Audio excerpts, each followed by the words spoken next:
warahmatullahi wabarakatuh. Masih bersama karduk.com. Pada video kali ini kami akan menyampaikan kabar terbaru terkait dengan pengangkatan tenaga honorer menjadi ASN tahun 2024, yaitu pengangkatan tenaga honorer menjadi P3K segera terwujud. Cek kategori tenaga honorer dan syaratnya di sini.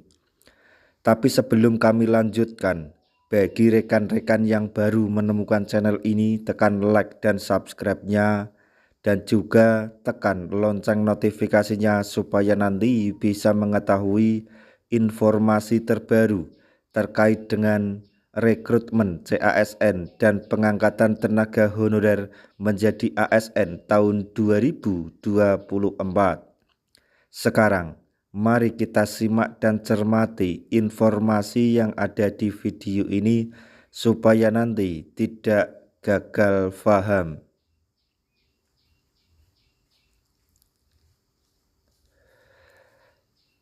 Rapat PP manajemen terbaru sudah mulai mengarah kepada pembahasan pengangkatan P3K. Sebagaimana perintah Undang-Undang ASN Nomor 20 Tahun 2023 untuk tenaga honorer akan diangkat menjadi P3K paling lama Desember 2024.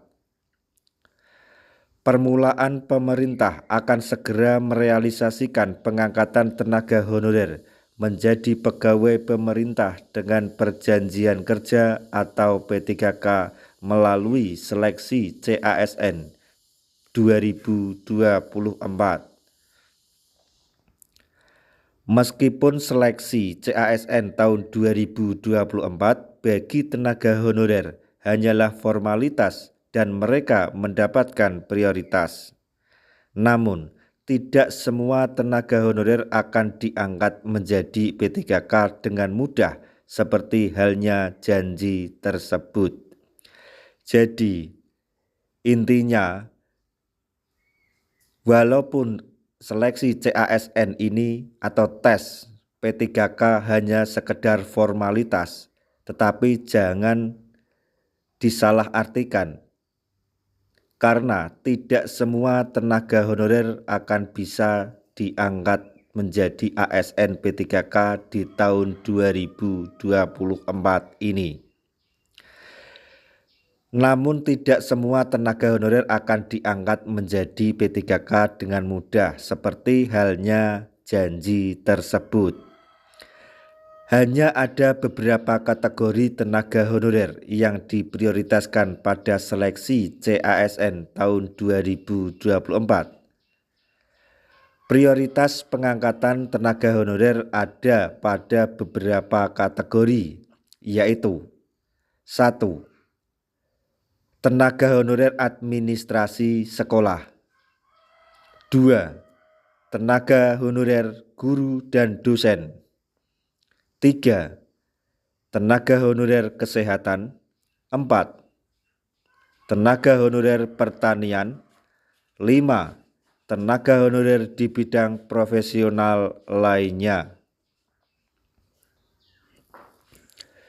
Dikutip dari menpan.go.id bahwa pemerintah akan membuka formasi P3K khusus tenaga honorer dengan prioritas penuh.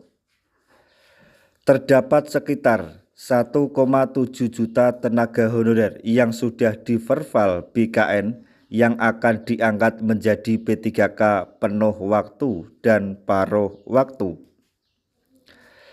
Kementerian Pan-RB bersama BKN saat ini sedang merumuskan formulasi yang tepat untuk mengakomodasi pengangkatan tenaga honorer, maksudnya pengangkatan tenaga ASN P3K ini. Tentunya formulasi tersebut berdasarkan verbal 6 kriteria dari BKN, termasuk nanti P3K penuh waktu maupun paruh waktu, ungkap Menpan RB. Nah, itu tadi informasi yang dapat kami sampaikan. informasi terkait dengan rekrutmen CASN dan pengangkatan tenaga honorer tahun 2024, yaitu pengangkatan honorer menjadi P3K segera terwujud. Cek kategori tenaga honorer dan syaratnya di sini. Semoga informasi ini dapat bermanfaat bagi rekan-rekan tenaga honorer semuanya. Di akhir video kami mengucapkan banyak terima kasih. Wassalamualaikum warahmatullahi wabarakatuh.